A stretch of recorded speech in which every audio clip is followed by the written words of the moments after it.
Ready when you are.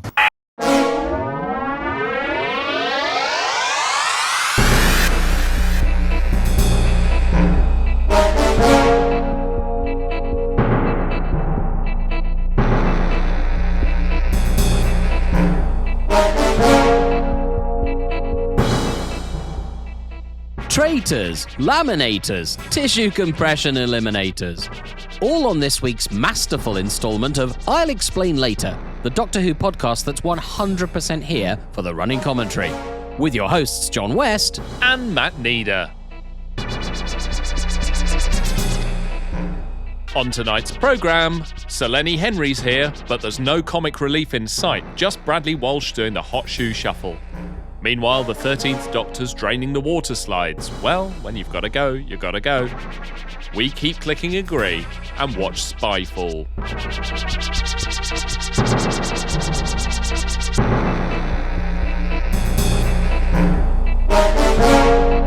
I'm going to throw you the dummy and say hello to the viewers and listeners first. Hello, viewers. Hello. Listeners. And of course, hello, John. Viewer. Listeners. Oh, you've managed to screw that up. Yeah. Hello. Hello, John. You How all are right? you? Yeah, it's been ages. It's been literally one whole week, but we look suspiciously similar. Yeah. Yep. Okay. I've been here for 7 days. Yeah. Well, it's good to be back. We're discussing Doctor Who, and Yeah, well, you see, we've upped the ante somewhat because last week we discussed The Lodger and we feared we didn't have enough to say about it because it's quite a slight episode. And we've really upped the ante because we're doing a two-parter. Yep. 2 60-minute episodes. So there's a full 2 hours of Doctor Who that we had to watch this week for this episode. Which I hadn't quite realised when I sat down to. No, it was a disappointment. Yeah. Straight off the bat. It was 2 hours. Jesus Christ! Sorry. End of time is 2 hours 15 in total if you watch that end to end. But yeah, but that's anyway. We'll come to that. Yeah.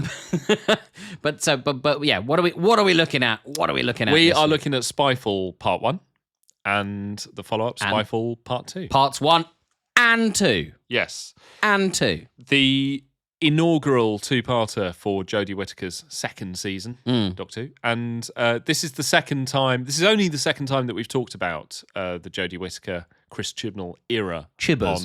on I'll Explain Later. We looked at Legend of the Sea Devils last year. Yeah, we didn't like that much. We didn't like that much, no, but also I kind of think maybe as a sort of slightly floating special at the end of the run when they were sort of just filling time between that and the regeneration story, maybe not a wholly representative story of the era. No. Whereas here, we're right here we're right here in sort of peak Chibbers Doctor Who. Yeah. We have. Do you want the stats? Indicated in the past. Oh yeah, go on, give us the stats. No, go on. No. What have we indicated in the past? We've indicated in the past. Well, I mean, we've said in the past that obviously we don't think this is an era of Doctor Who that we think very highly of. But I don't think we're alone. We're not alone. But I would also say, apart from maybe the Sea Devils episode, what we've largely done is kind of drive-by snarkings. And yes, I think that's fair. I am excited about the opportunity to actually. That's basically my MO. Absolutely. Well, we may not go for the full 2 hours that Spyfall takes up of your life, but we'll let's really hope a shot to give us an hour here. But go on, give us the stats. Yeah, so this was broadcast on the 1st and 5th of January 2020, so New Year special. Yeah. And it was written by the showrunner Chris Chibnall. Yep. And interestingly, split direction. So part 1 was directed by Jamie Magnus Stone, and the second by Lee Haven Jones. So both directors have 3 names. Yeah, 6 in total. Yes, there you go. Yeah, one name for every 10 minutes, every 20 minutes. Sorry, that was made. You wouldn't get this kind of analysis on the official Doctor Who podcast, would you? It opens, I think, series 12. Yep.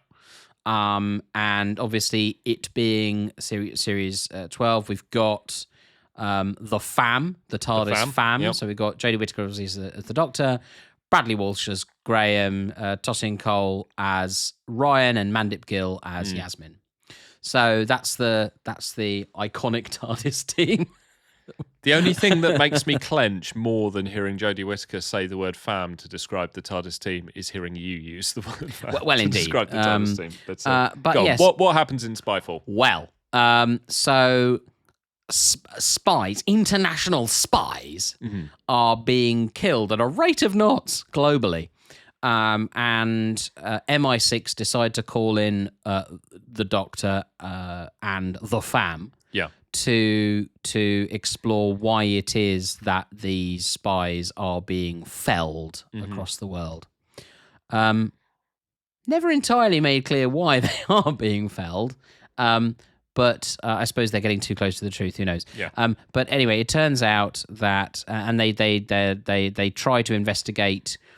They've got a lead into a very mysterious and rather by numbers evil-doing tech bro lord chap played by Lenny Henry. Yeah, his character is Daniel Barton, and he's the head of the search engine VOR. VOR. VOR. And it so that's one of the leads, and the other lead is a kind of X-Files-esque discredited former MI6 operative, played by Sacha Dhawan, who, it turns out, spoiler alert, is in fact the Master. Yep. And the Master is once again in league with some aliens. He's trying to leverage them to get something done, and then he finds out that they're actually a bit tough to handle.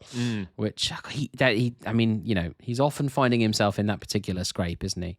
When will he learn? Stylistically, as the title of the story will very clearly suggest. Yeah, what's it drawing on? It's as a spy drama. It's riffing a lot on James Bond, Spyfall. Yep. And I suppose the last time we saw something so directly trying to kind of riff on that was when we looked at Enemy of the World. Yeah. Is it? The Salamander? Yeah. I mean, that's very... which has got a very kind of Bond villain sort of stuff going on. And I suppose as well, a lot of people draw parallels between the Pertwee era and James Bond. And we'll discuss that later. But yeah, it's riffing a lot on James Bond, basically. The degree to which that really works or succeeds, I think, a lot of our take on whether this is good or perhaps not so good may well hang on how well we feel that kind of hangs together as lovable pastiche or a nice riffing on those themes.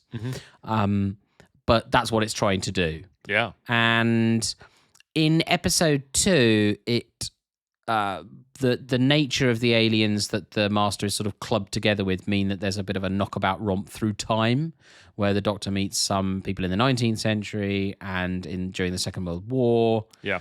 And there's the Doctor and the various people she meets are being chased through time by the Master in that setup. That's about it. Yeah, no, that's decent. And obviously, summary. the fam are largely focused around the Lenny Henry character, Daniel Barton. They're largely sort of trying to work out how he fits into all this. Yes. So there's quite a lot, and the Daniel Barton character, by being this kind of tech bro, AI,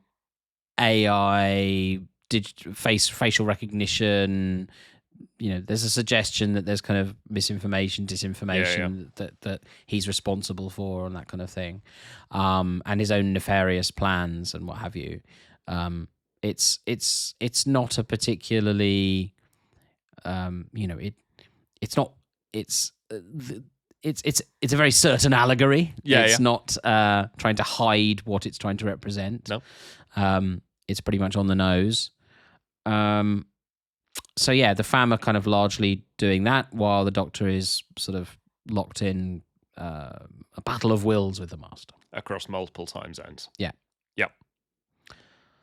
So it's quite. Who's going to opine on this first? Well, You it's or me? quite difficult to. It's quite difficult to sort of land with a fully formed opinion because it's sort of firing off in so many different directions. Yeah. Um, Well, perhaps I'll. Yeah. shall I try and find an entry point? into this? That would be helpful actually. I mean, the one thing I would say, and we mentioned this at the top, but I sort of feel this kind of hangs over it, is that this is 2 hours long. I guess in the sense, I feel that most James Bond films are 30 minutes too long. Very much of a piece here. Like, this is long and feels long. Yeah. And I think, as I say, other than The End of Time is the longest they've spent on a single new series narrative in like one story setup. Yeah. So it's way too long. Although we, as I say, we've done our drive-by snarkings on the Chibnall era, and we'll get into the nuts and bolts of like, I think he is charitably a flawed writer.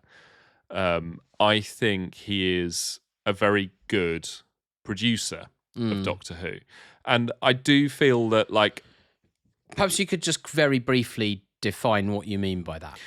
So I mean that the modern role of showrunner, as is generally described, and that's a term that is used because it's quite easy for people to understand, like this is the person that's in charge of the show. But what that actually means is writer-producer, which means that it's two roles merged into one, right? They write the scripts, but also a lot of the production decisions, casting, choosing directors, a lot of the sort of nuts and bolts of making the series also fall to them, which is that, was never the case in the classic series and is very much a model of television making that sort of came into vogue in the US probably in the 90s, and then about 10 years later sort of came in over here. And I do think, like, although I think the Chibnall-Whittaker era is a dud, and I think this sort of...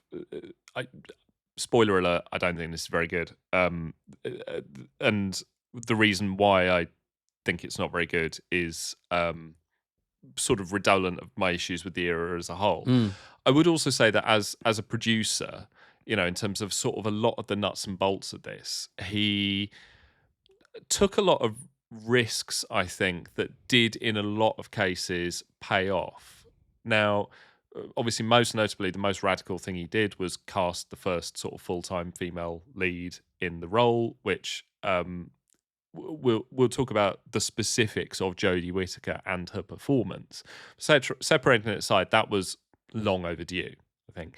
He also made a huge push to bring in new writers and to cultivate an environment where those writers, like often a lot of first-time television writers, could feel supported in making what is quite a high-stakes program in terms of the level of investment that goes into it. Not just writers either. No, absolutely. There's a ton of new directors who come in. And, I think generally the series looks great. We talked last week about, the Lodger actually sort of sonically being quite a grating experience. Whereas Segun Akinola... Segun Akinola's music is knockout.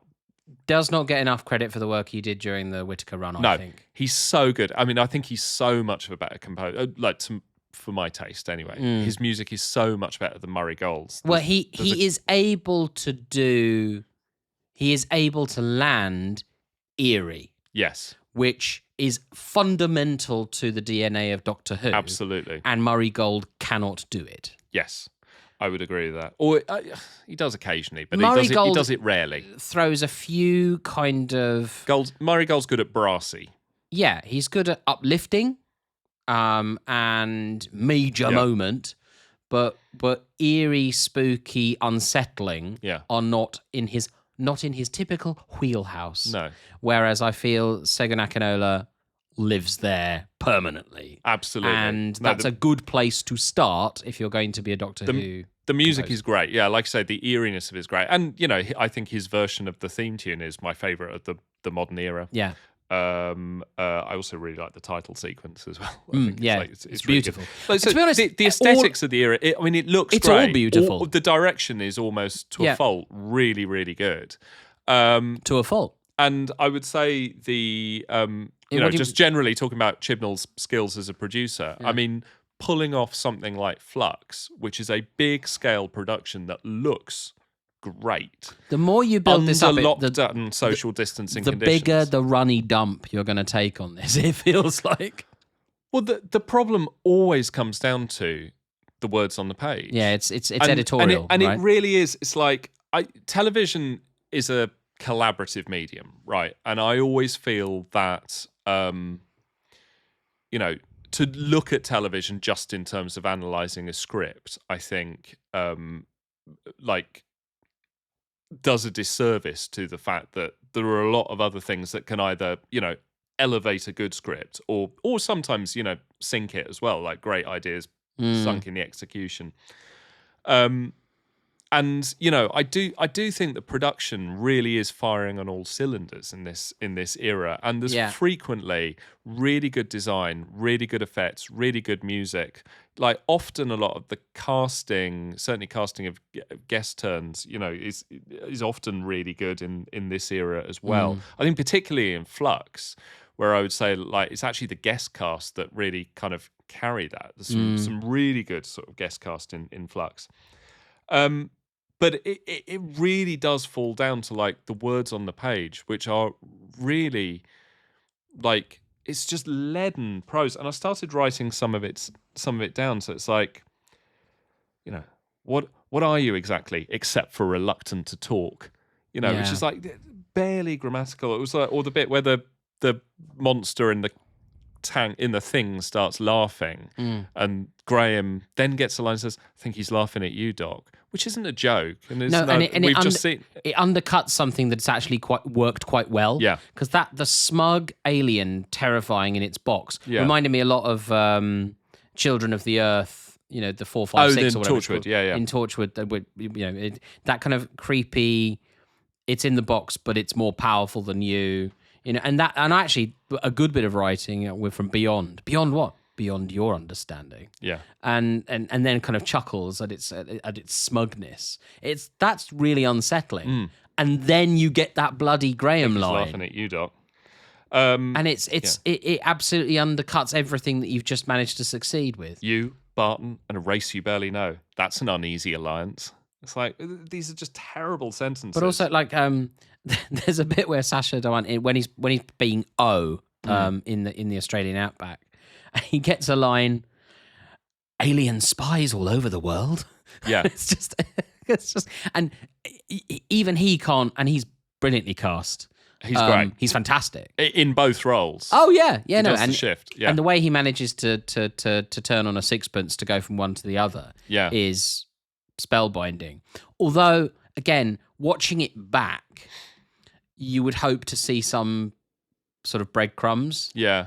And there's a couple of awkward laughs or sort of giggles that he does, nervous giggles. But it's, I don't know, like it. I mean, I will say that cliffhanger where O is revealed to be the master, like that took me by surprise first time I viewed it, yes, sort of 4 years ago. Yeah. And I came away pretty pumped at the end of the episode.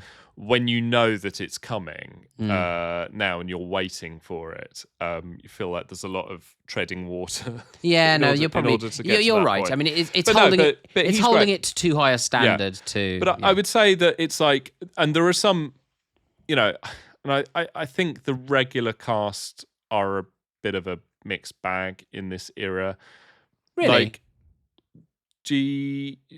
Bradley Walsh and Sacha Dhawan are the ones who can sort of reliably get a bad line over the line. Yeah, so to speak. I mean, it's like they are frequently served word salad that no one can really make any sense of. You can write this stuff, George. You can't say it. Exactly. Jodie, let's talk about Jodie Whittaker as the Doctor, because she is a good actress. Yes, she is. She is a good actress. She also has, and if you see her in any of her sort of extracurricular sort of promotional appearances or as an interview where she's like relaxed, funny, quite eccentric, has a sort of a great energy about her that feels of a piece with a lot of the other actors. So I don't even think she was miscast as the Doctor.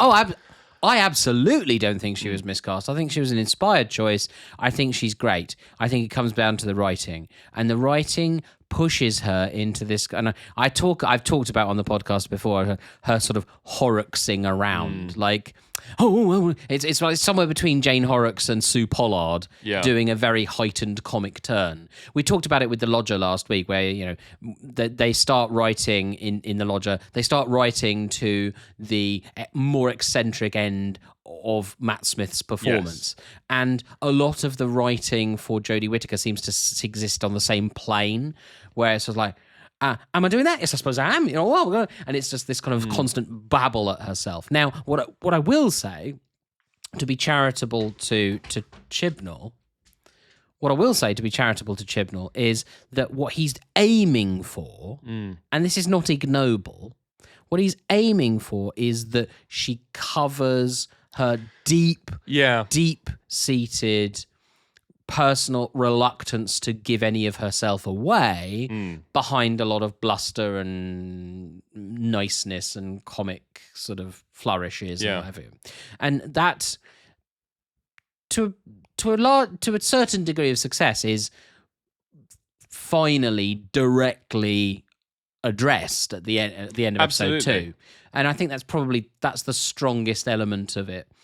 And yet I feel that it could have been played less annoyingly, frankly, no, totally, and landed more. I'm glad you picked up on that, because that is something where, like, I think there have been a lot, and that's in the writing. No, totally. There have been a lot of episodes of times when I've watched Jodie Whittaker episodes, and I go like, well, actually, what is Chibnall's read of the Doctor? Because you can go, and I think.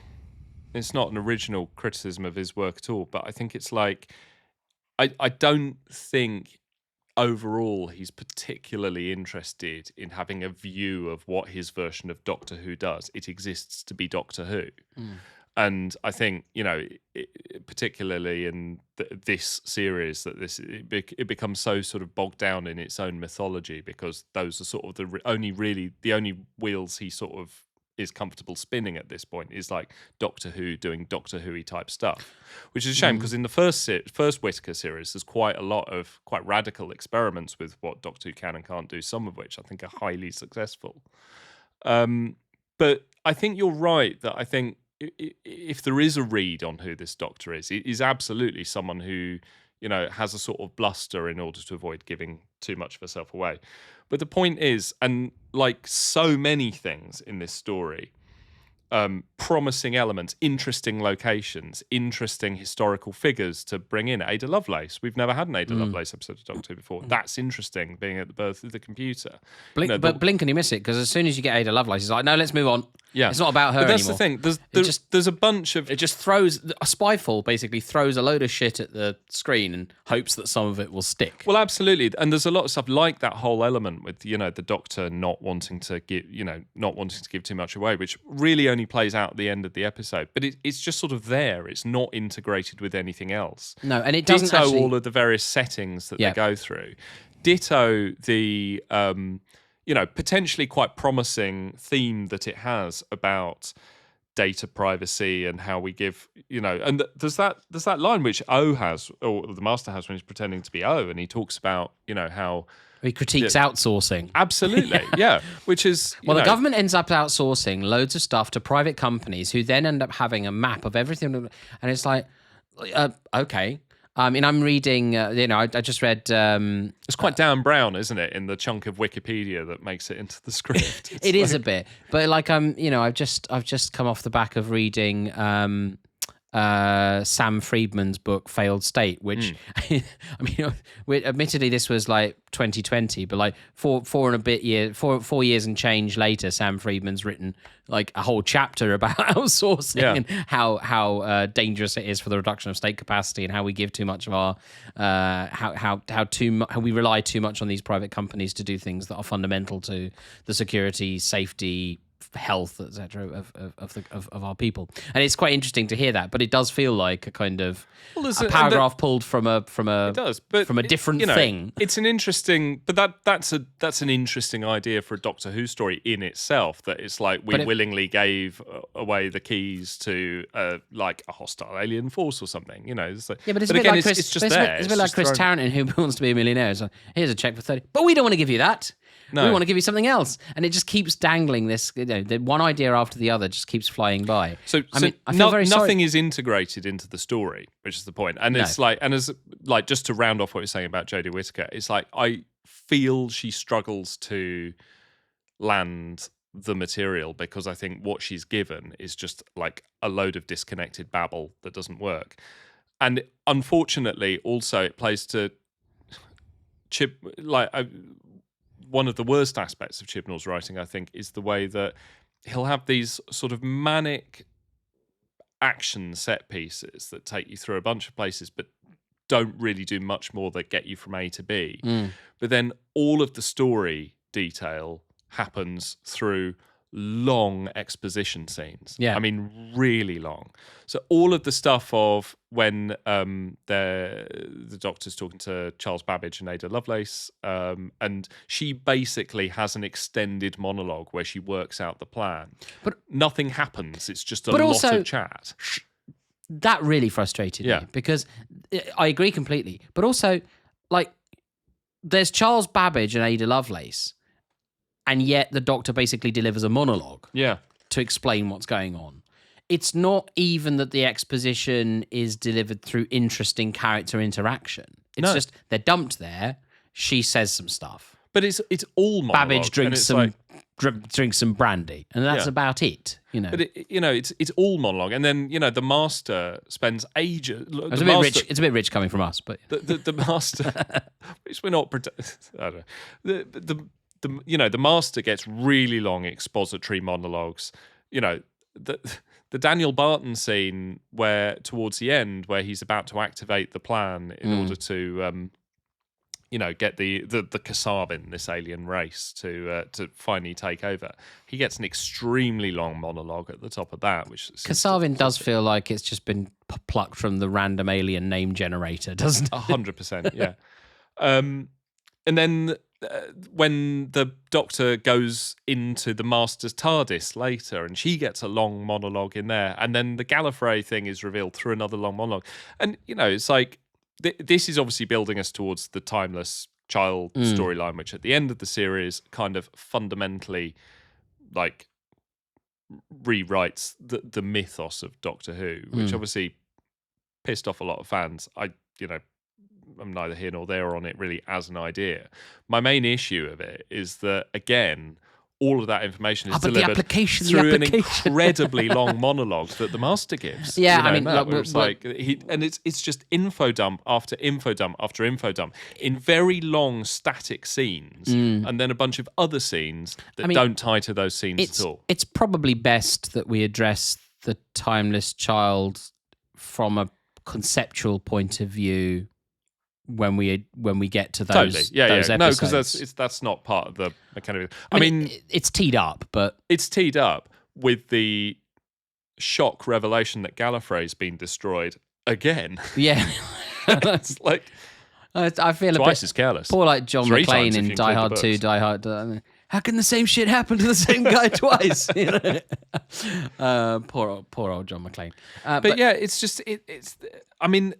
And that is, I think, what makes this. I mean, I mentioned that it's 2 hours long.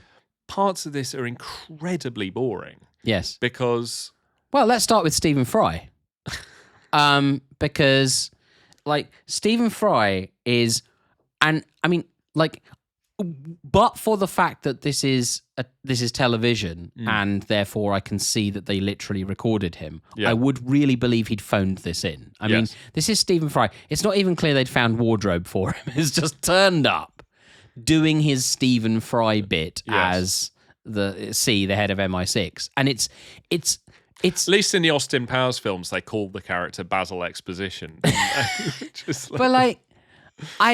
It's just like he's basically playing this kind of Mycroft, I suppose, figure, and it's the most. It's just that, we've already discussed that the writing is very will this do. Yeah. Like you pulled out some lines, I did as well, one which just felt like. But Stephen Fry himself has been cast to kind of.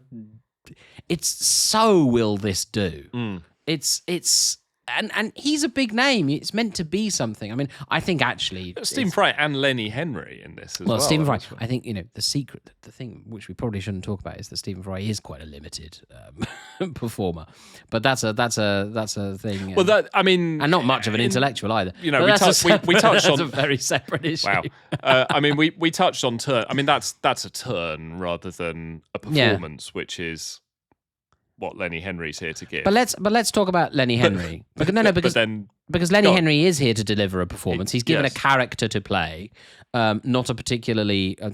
And I'm going to say that Lenny Henry has had a very long and distinguished career, and is remembered. He's probably most fondly known in British popular culture for his association with comic relief. Yes, but I loved, when I was a kid, I loved watching Theophilus T. Wildebeest and all of his characters that he was doing on his comedy programs, and his dramatic his turn to more dramatic roles in the last sort of 20 garnered years plaudits. Has garnered serious plaudits. Yes, and I think that he's actually very good in this. Oh, really? Yeah. Like, I loved the scene with his mother. That was chilling. That was genuinely because chilling. He was absolutely chilling. I think the stuff he was given to say was, with the exception of that one scene, was so utterly dreadful that you can barely divorce it from his performance. So it's so difficult to rate his performance because what he is being told to say is kind of, tech bro evil guy from Central Casting. There's very little a good actor could do with what was on the page. And I would give him credit for being terrifying in that scene with his mother. Go on. You're right. I give him credit. I mean, my main note on this. Really fucking chilling. Like, and I was like, Lenny, no. But you totally buy that he has this really toxic relationship with his mother, who may not, by the way, be the nicest. But it's kind of indicated that she's not actually that nice a person, right? Yeah. She bears a responsibility for what this monster has become to a certain extent, and yet he is frightening. Very, very frightening.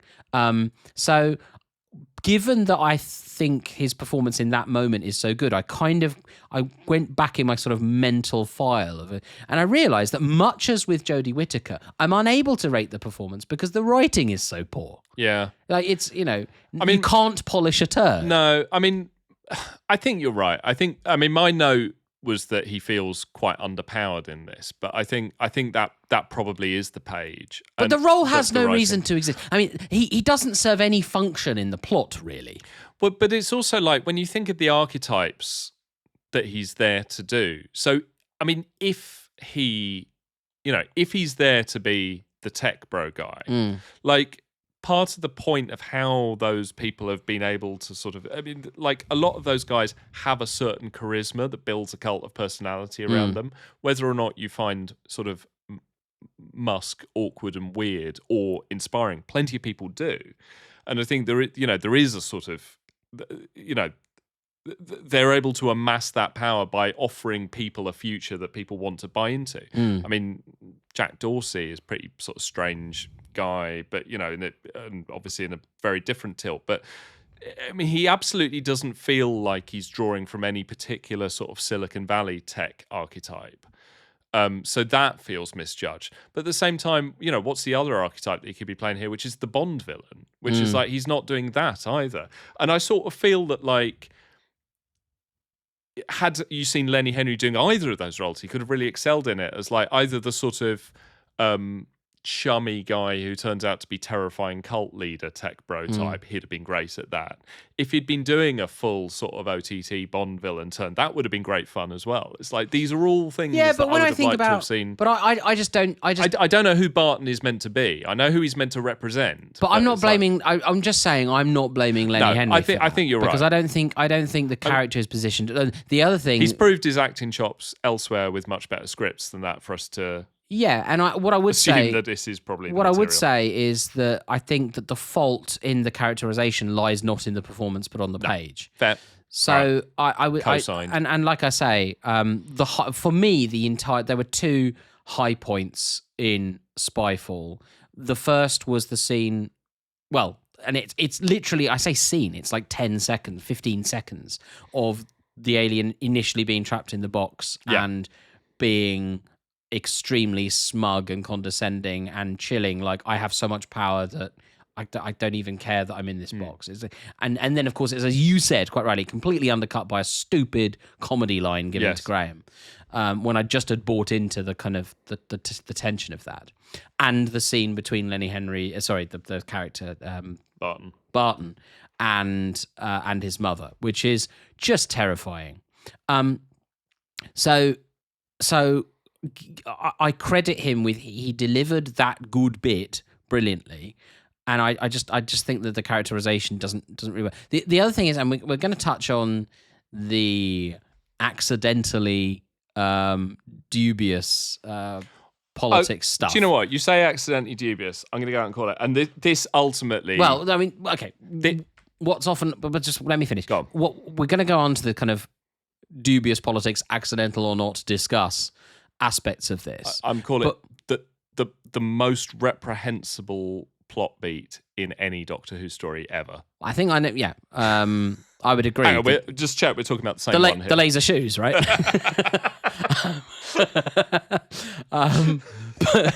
But because I agree. No, but the so what is the other potential read on the Barton character? Yeah. A working class kid with a chip on his shoulder, or worse, uppity. Mm-hmm. Yeah. And I must say that I didn't really love that aspect. No. So yeah, it's like, well, of course he's a wrong, and he's working class guy who pulled himself up, but well, it's all gone wrong, isn't it? Doesn't love his mother either. Although I think that I think that was a bit more mixed. But I think that so I just want to say the stuff you're going to now raise is far and away is not the only dubious note, is what I'm saying. No, and to be fair, it's like that. So from what I understand, Doctor Who now operates for most roles like a race blind casting policy, in that there's the casting process is open to actors of all different groups, no matter what's written on the page. And there's actually I'm presuming coming up with Dot and Bubble, well there was an exception. True, yes, absolutely. There's a carve out for that one. There are other episodes, and one that we're going to discuss a few weeks down the line, I think, according to the schedule, where that becomes a particular issue, where... and one would hope for Rosa as well. Where sort of... Sorry. Where basically... Just trying to imagine, God. No one's God gone forbid. back and redrafted the script after the role has been cast, right, in order to avoid... but yeah, there's which I think is a necessary thing. Like I think you've got to kind of just be aware. Now, I'm not saying that you can't be a working class character who's made it big and somehow become a wrong un. But I just, like you say, I'm not quite sure what they're trying to say with this character. So you're left pondering, what is it that he's come from nothing? Is that it? Well, particularly because he talks about being a black kid as well in the interview with Yaz, yeah, when they're undercover at the beginning, and it's raised again as something quite formative for him, but it's just sort of dropped there, and it's I'm not sure what thread. Well, is... let's not make sure they get too much idea, no, too many ideas above their station, because look what happens when they do. Is the unfortunate potential read? Fucking hell, you have me worried for a minute. Is the unfortunate potential read yes, absolutely. of what they've put on the screen? But yeah, let's move on to the real zinger. It's by no means this story's worst offender in terms of its racial politics. Which, look, and so I mean, obviously, if you're listening to or watching this and you've seen Spyfall, you know what we're talking about, which is obviously that we now have an actor of Asian descent playing the Master. Mm-hmm. And in episode 2, when the Master is undercover in World War II Paris, was it 1943, he is wearing a Nazi uniform. And looking rather badass in it, if I may say. Yeah, I mean, it is... I don't know. I wondered, is having the Master literally dressed as a Nazi a bit too on the nose? But anyway, that's by the by. I just think that Sacha Dhawan is so cool. Yes. That he manages to pull off the kind of swagger in the same way that Christoph Waltz pulls it off in Inglourious Bastards. There's just a kind of, they were natty dressers. Yeah, well, here you go, boss. Exactly. But anyway, the Doctor raises this point to the Master and says, you're not, and the line she uses, I'll make sure I note this down correctly, you're not exactly their Aryan archetype. It's like, basically, how are these Nazis accepting you, a non-white guy? And he says, perception filter. And then moments later, when the Doctor is making good her escape and leaving the Master to presumably, although he gets away as he always does, presumably be cornered and killed by the Nazis, the Doctor turns the perception filter off and says, now they're going to see you, the real you, i.e., they're going to see a brown guy and shoot you, not because you deserve it, because you're supervision, but which leaves the Doctor in the position, of having set up a lynching.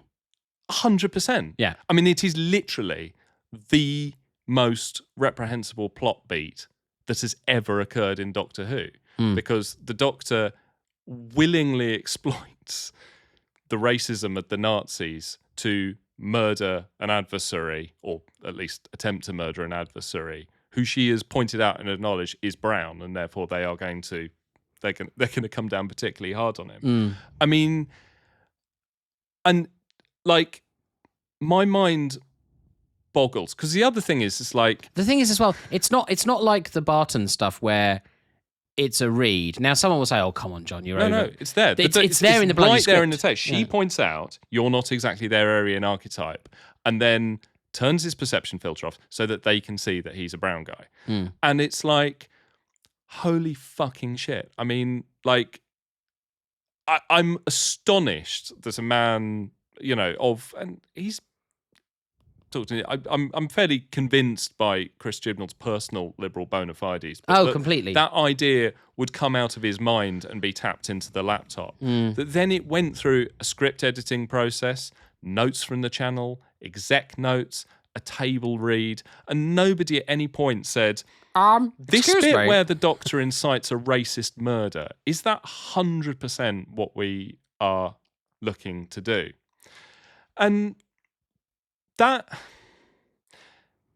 sort of want to just take a step back a minute and think that I think one of the things that goes wrong with this era of Doctor Who is that we're clearly entering a period where the BBC needs Doctor Who but doesn't have any particular idea what to do with it. There are, certainly in the Russell T Davies era and to an extent during the Moffat era, although I think commissioning starts to be a bit more hands-off at that point. There is a sense that there are people within drama commissioning at the BBC who engage with Doctor Who on a dramatic level. There is, and this is very round the houses here, but bear with me. We talked a couple of weeks ago about the 5 Doctors, and we talked about Peter Moffat, the director, who very famously is like, "Oh, I don't understand a word of this, darling. I'll just put a camera in front of it." And there is a certain type of, I think, quite literal-minded person who, when confronted with anything remotely sci-fi, goes, "Oh, I haven't a clue what this means." It's like in the way that You can pick up a script and say it says Spain 1943, and you go, okay, yeah, I understand this. But if it's like Planet Beetlejuice, like 2158, and exactly the same stuff is happening, they go, well, I haven't got a clue what this means. I don't understand. It's like, and I definitely think Doctor Who, I mean, to the point where, like, to be honest, the BBC strategy for the show is eventually to move the thing entirely out of house. I mean, it's like giving it to Sony and Bad Wolf is very much, and bringing back Russell T Davies, as part of that package, is very much, I think, a sort of like, we don't know what to do with this thing anymore. But, unlike in the 80s, where no one knew what to do with Doctor Who, the BBC really needs it and wants it to continue.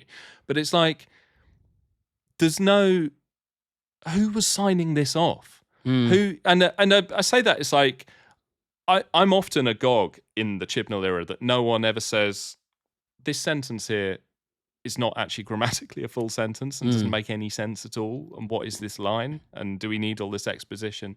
But the fact that somehow this slipped through the net just makes you think, like, because television doesn't happen in a vacuum. Like, you have execs, and I've worked with tons of execs on sort of TV programs I've made, and some of them have been, extremely good in terms of, like, actually... I will pull you up there, sorry.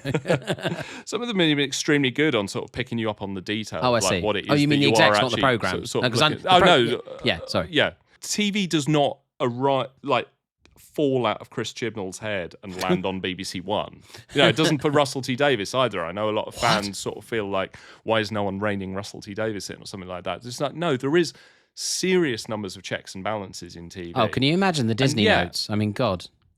Well, sidebar, but we know for a fact, I mean, spoilers for my views on Ruby Road, but the best scene in the church on Ruby Road is the scene with the policeman, which by all accounts was a last minute right when Disney said, oh no, you need another character beat for the Doctor in there. And Davis turns out the best scene in the entire episode. I mean, hats off to Disney, because... yeah. Turns out those guys at Disney's, no thing or two... Disney's, sorry. The Disneys. The Disneys. Your Walt's Disney. Walt, Fred, and... Like, why did no one...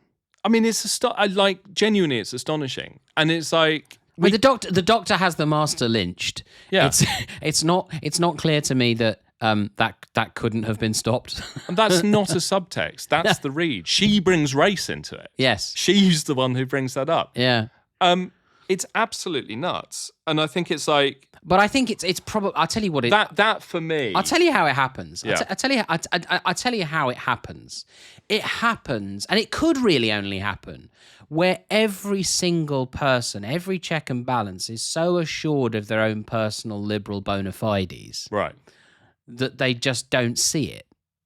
Because there's no other way it happens, right? But you got Chibnall, who, by all accounts, and in interviews he's done subsequently, has been bloody clear about his desire to make sure that there is greater diversity on screen and behind the camera. Yeah. And by the way, the writer's room and everything, nobody has suggested for 1 second that was insincere or wasn't real or didn't truly pertain to how things were organised. And had or genuinely run on the show. positive ramifications for the industry. It was really giving, So everyone involved is so certain of their liberal bona fides that they simply don't spot it. Because... But were there any conversations about this? I don't know. I mean, it's nuts. That's pure speculation. It is absolutely nuts. But it is. But I think what it tells you is, and this comes back to the leaden dialogue, the characters that don't really work despite reasonable casting, good casting.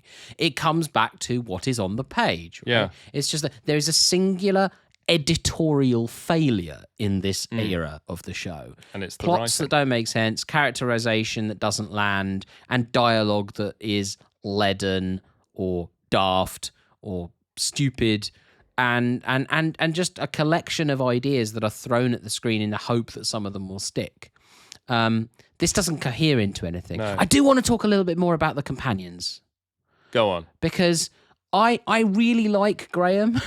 No, Graham's great. and I like him almost exclusively because of the charm of Bradley Walsh. Yeah. But I really like Ryan in this. There's a bit where... and it's actually a good line to give Chibbers his due. But there's a bit where Ryan says, "Who leaves their own birthday party is definitely guilty," and he just delivers it with great charm, Tossing Cole.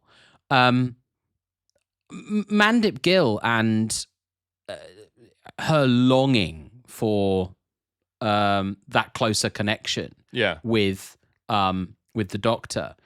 It is actually there in the performance, even here, right? Yeah. I'm a lot of people who are critical of this era and I kind of alluded to this when we were talking about the Five Doctors, which isn't entirely fair, I think. A lot of people diss this. They think this TARDIS crew couldn't have worked, or it was a bad idea to begin with.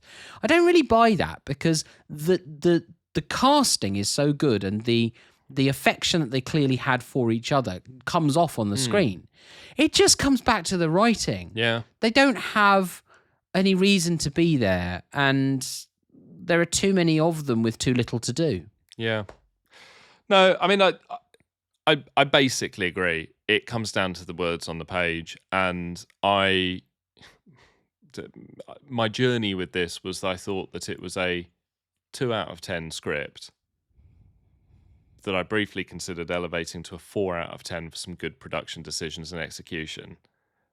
And then that scene at the top of the Eiffel Tower drags it down to a 0, because ultimately, for me, this can only be the story where the Doctor does that. And that's it for me. I'd like to ask you about what advice you're going to give the next James Bond. Don't be shit. Don't be shit. Yeah. It's great advice. So this is going to... So I'll tell you what's going to be more fun than reviewing Spyfall. Spyfall! It's going to be talking about our topic of the week, which is... Well, and it's also something that we didn't really touch on a huge amount. To be clear, we're not calling this section topic of the week. Absolutely. We're not going to do that again. That's very Will This Do. I mean, it could have almost been written by... Anyway, I want to talk... Joining us tonight, Stephen Fry. I want to talk about James Bond, right? Which, to be fair, we didn't talk that much about the Bond or the supposedly Bondy elements of Spyfall, but obviously that's where it takes its name, and there are a couple of key scenes because that's really boring, probably. That are taken from I physically winced when Jodie Whittaker's bow tie Bond costume was wheeled out. She said the name's Doctor, the Doctor, which is not a good joke. I mean, you really didn't like this. I would also say, to be fair, anytime any other show or drama format or sitcom has someone crack out a tux and the music suddenly goes, it's like I think it is literally the most boring thing you can do. It's a very James lazy. Bond spoof. It's like well, basically directly pastiching something so exactly. Yes, is maybe a Simpsons thing, fine, but it's like, the James Bond pastiche is like, I've run out of ideas when you get to doing the James Bond pastiche in my world. But we obviously come at James Bond from slightly different perspectives. It's like, I am not a James Bond fan. I am possibly more interested by the films as Brit culture phenomenon than I do actually necessarily enjoy. I mean, there are Bond films that I enjoy, but I don't consider myself a fan. I don't really have much affection for the films or the tropes. You, on the other hand, do. And I would suspect that a plurality of classic Doctor Who fans are in a similar boat. And so I kind of wanted to put you on the spot and ask you sort of what do you feel is the shared DNA or the shared sort of tissue of, doesn't sound very nice, of Doctor Who and James Bond? Like, what's the common ground there that means that often, fans of one are frequently fans of the other? I think, let's be honest, we're talking about a lot of men here, right? So, in the audience, right? So a lot of, if you were to do that Venn diagram of Doctor Who fans and Bond fans, the overlap would be a bit of a sausage fest. Yes. Now, I'm not suggesting for one moment that non-cis males can't be fans of that, but I'm just saying as a demographic reality. Yes, that's how it skews. Yeah, Yes. right. So that being the case, I think that there is a particular type of bloke who men in general want. And we see this in very dark aspects of our culture at the moment, particularly with the recent re-election of Trump in the United States. Men, more than anything, value agency in their lives. The idea that they can make a difference, they can be the master of their destiny and all the rest of it. Now, this can be very positive. Yeah. It can be taken down a darker route. I think with both James Bond and Doctor Who, there is the pleasant compartmentalized fantasy that a hero, and we're talking about Spyfall, where obviously the Doctor is a woman, but the entry point for most Doctor Who fans will have been the Doctor being a man. And this is what I think when Jodie Whittaker was cast and Peter Davison made that awful faux pas of saying, well, isn't it a shame because the Doctor's such a good male role model?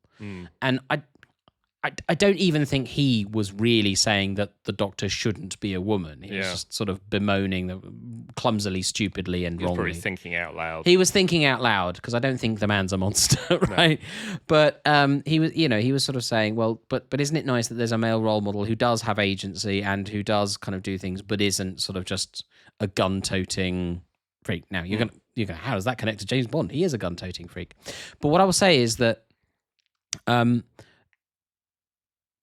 both in Doctor Who and in James Bond, there is the fantasy that a single person with the right motivation can change everything, right? Right.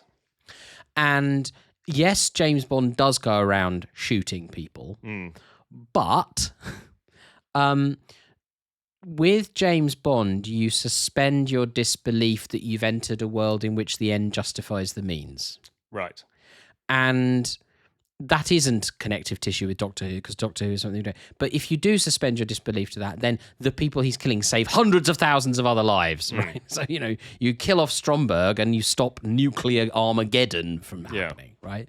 So there is that kind of, you suspend your disbelief in this round. And of course, Bond is also charming. He does wherever, like he's very, he doesn't just consider collateral damage part of the video. If he kills someone, it's going to be because they're part of the evil organization, right? Yeah. It's not just, well, you know what, you make an omelet, you break a few eggs, right? So James Bond is always trying to save innocent people. Yeah. And so you have this fantasy of a single lone figure who, through their personal endeavor, can stop massive wider forces of evil. The other thing I think is interesting with James... And I'm sorry, just to sort of say that, and perhaps there is something interesting about actually that's quite an American archetype that you're describing, but Bond and certainly classic Doctor Who are British. Yes. And it's sort of rare that we actually get our Brit version of that. Yeah. Especially in a lot of, I suppose World War II movies later started to take on that sort of, maybe post-Bond started to take on that sort of heroic, we can win it in a day. But like British heroes sort of so coloured by that war era were sort of the small contribution to the collective effort. Whereas, as you say, that sort of... person with the sheer charisma and ability to bend the situation. Well, yeah, and also, like, I think a lot of people who are James Bond fans can kid themselves that they're, cause, like, if you watch like war films of the 50s, 60s, 70s, then a lot of it is kind of glorifying the exploits of war, bombs, tanks, mass infantry charges. And I think a lot of people who like James Bond probably do like those films, but a lot of the people who like James Bond and Doctor Who can kid themselves. But James Bond is always trying to stop war. Yeah. He's one guy trying to and actually, if you think about it, that's true. Like James Bond is never going, right, okay, what we need to do now is mobilize the entire population. Send the troops in. Yeah. I mean, and like, you might get a crack team of SWAT people every now and again, or some ninjas or something, but it's basically all of this to stop another mass war. The other interesting thing that I think was a brilliant choice by Cubby Broccoli and Harry Saltzman was to basically never make the Russians really the enemy. Yeah. So even in From Russia with Love, for example, where the Russians and MI6 are sort of pitted together, it's really Spectre that are wanting to make a conflict between them, right? And often the Russians are kind of portrayed as our friendly competitors, but not the enemy, right? And so it doesn't play with any of the kind of sort of political areas that could get you into trouble, right? It's usually madman with a madman with a evil plot to take over the world, right? Yes, the James Bond films are occasionally / frequently racist, but what they don't do is villainize an entire nation or ethnic group. Absolutely, and they seek to sidestep all of that stuff. So I would agree, by the way, with the point that they're frequently clumsy and often racist, certainly in the 60s, 70s, 80s, 90s, and noughties. But I think it's just that sense of you have a hero who is British, who uses charm, tries to use charm more than anything else to control destiny, and I think that's quite attractive. What I do think though is that James Bond, one of the things that I'll nail my colours to the mast. My favourite James Bond is Roger Moore, right? Yeah. Because he is quite an unlikely, like he isn't Daniel Craig with a 12-pack. No, and he's not John Wayne. He is like Roger Moore is the most. I mean, quite apart from the fact that Sean Connery is Scottish and Lazenby was Australian, and they always say Dalton was Welsh. I think he was born in Wales. He was raised in the north of England. Bastards. But like he's the most quintessentially English, and he's sort of well, if I could solve this sat down with a gin and tonic, I probably would. There's something very English about him, and so he's not like beefcake, muscled up, toting a machine gun. Roger Moore spoke frequently about how much he hated firing the guns because they just make an awful loud noise. I'm terrified of them. And that somehow comes over. It's all done with a bit of a nod and a wink, and it's like, look, and I know that I couldn't hold my own in a fist fight, but look, here I am, being you, doing it. Right? Yeah, he's a sort of witty hero who... Right. And I think that if you think about the pomp of... whose wit is heroic. Yeah, and I still think that if you had to kind of nail down an imperial phase of Doctor Who, it would be the 70s, right? Yeah. You got both Pertwee and Baker, and it's just, I mean, come on. It basically all works. Yeah, it's an unrivaled period of constant success through different gears, right? So, and I personally would say this. I would say not that it's necessarily as much of an artistic success, but I think that if you look at Bond, it also has that kind of grandeur and swagger and a kind of look, and I know that this guy probably would just keel over in a heap if he had to run more than 50 yards, but there he is giving it a go, and so I think I like that. I think that's and I think a lot of people, to be honest, just to date the conversation, the kind of people we're talking about, I think a lot of the fans we're talking about are of a certain vintage where they probably have a same rose-tinted view of James Bond as I do. Like, either grew up with Roger Moore. Doctor Who on a Saturday and Bond on a Sunday. Yeah, they either grew up with Roger Moore in the cinema or being the repeated films of the 80s and early 90s. So, all right, and just having railed against extended monologues in our review of Spyfall, here we are with me having just delivered one. So. Well, we're not pretending there's anything else that we've got to do. All right, so I'm just going to round this out by asking you a question I'm really going to put you on the spot on because I've not prepped you on this one. But what is the most Doctor Who Bond film? Oh gosh. The glasses are off, folks. I suppose, especially off the back of Spyfall. I mean, I suppose it would have to be Moonraker. Right. And I think actually Barton, the villain, is quite a lot like Hugo Drax, in that Michael Lonsdale is not a particularly convincing industrialist, but nonetheless he. And this is the difference, I think, between Spyfall and Moonraker, say. Like, but Moonraker has one of the very best lines in all of Bond, which is, you return with the tedious inevitability of an unloved season. Which is something you could really hear Tom Baker say. Yeah. Well, but Hugo Drax is given this line to say of Bond, right?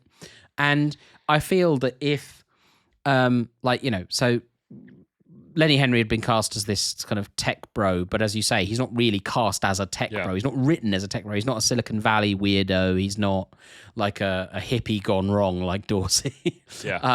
He doesn't come from that milieu, so it's unclear what is kind of. You don't have an easy route one. Oh, that's what he is. It's like bloke who grew up in the Midlands became. Well, I mean. It would be lovely to think that Britain had such a tech infrastructure that we could create entrepreneurs of such, but we don't. But I think Drax is quite similar in the sense that he's not really very realistic as an industrialist or all the rest of it, but he's suave and he's sort of quiet and he's given good lines. And the difference is, of course, that Lenny Henry isn't given good lines, and so there's not much he can do with the poor characterization. But I would say probably Moonraker, obviously, I mean, quite apart from the fact that it's the most science fiction-y one because Bond goes to space. It's 1979. It's very heavily influenced by the success of Star Wars. And it's pretty remarkable. I mean, Star Wars comes out in 77 and they get Moonraker up and running and out in the cinemas by 79. Not bad going. Wow. It takes them about 1 million years to get a Bond film up and running. Because when The Spy Who Loved Me came out, I think I'm right in saying that I'll be eviscerated if I'm wrong. The little bit saying James Bond will return says James Bond will return in For Your Eyes Only. And actually then Star Wars comes out and they go, no, you know what, scrap that, we're doing Moonraker. Yeah. So I suppose it would have to be that one. Fine. Good answer. Sorry, fine. Fine. Shitty thing to say. I'm sorry, that was an excellent answer. But I imagine there might be a range of answers, and this would be something, I mean, I'm sure last week we probably got a deluge of correspondence about our terrible politics. This week... I would hope so. This week, let's give us a deluge of correspondence on this. Because we've hardly discussed politics at all this week, so, we're fine. Answer that question below. Leave us a comment. Like and subscribe. Get in touch with us via our various social channels. Instagram, @ExplainLaterPod. We'll occasionally check the Twitter, @ExplainLaterPod. John's very active on Blue Sky at I'll Explain Later. I'll explain later. And you can send us an email, hello@I'llExplainLater.com. Yeah. We'll be back. Well, John, it's nearly Christmas. So here it is. Merry Christmas. Christmas is a coming. Are we going to get copyright infringement notices from YouTube because I did that? I mean, it wasn't. Are you trying to say that my singing isn't up to Noddy Holder's standard? Dead on it was. Yeah. Well, if the episode gets taken down for that, then that'll be quite something. But yes, we're reviving our tradition of the I'll Explain Later Christmas Spectacular next week. Violation, tedious, liberal inevitability. Tedious liberal piety. But yeah.